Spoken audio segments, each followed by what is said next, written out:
નર્મદા જિલ્લાની વાત કરીએ કે જ્યાંથી 4 પગનો આતંક સામે આવ્યો છે। સાગબારા તાલુકાના બેડાપાણી ગામમાં મહિલા પર દીપડાએ કર્યો હુમલો અને તેઓને વહેલી સવારે ઘરમાં ઊંઘી રહ્યા હતા તે દરમિયાન જ દીપડાએ તેઓના કાન કરડી ખાધા।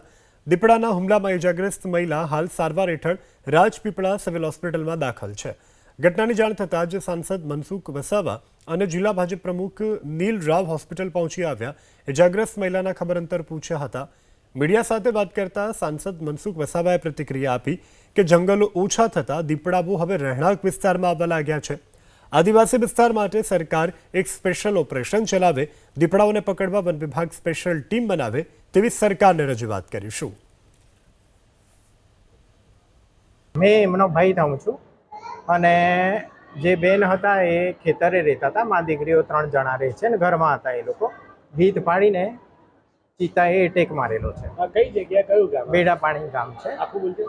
બેડાપાણી સાગબારા તાલુકો જિલ્લો નર્મદા।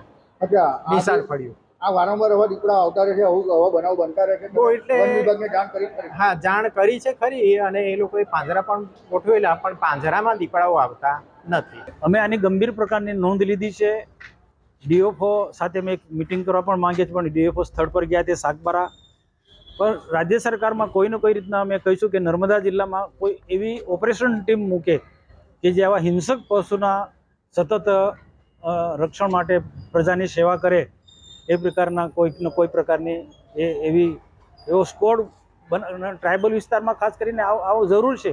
કારણ કે જંગલોમાં જે પશુ રહેતા હતા એ જંગલ ખતમ થઈ જવાના કારણે એ ગામડાઓ તરફના ખાસ કરીને જે શેરડી કે કેળોના ખેતરોમાં કે સિંચાઈની ખેતી કરી તેવા ખેતરોમાં આવા દીપડા કે હિંસક પ્રાણીઓ એ આવવા માંડ્યા છે, જે આવનારા દિવસમાં નર્મદા જિલ્લા માટે એક ચિંતાનો વિષય છે।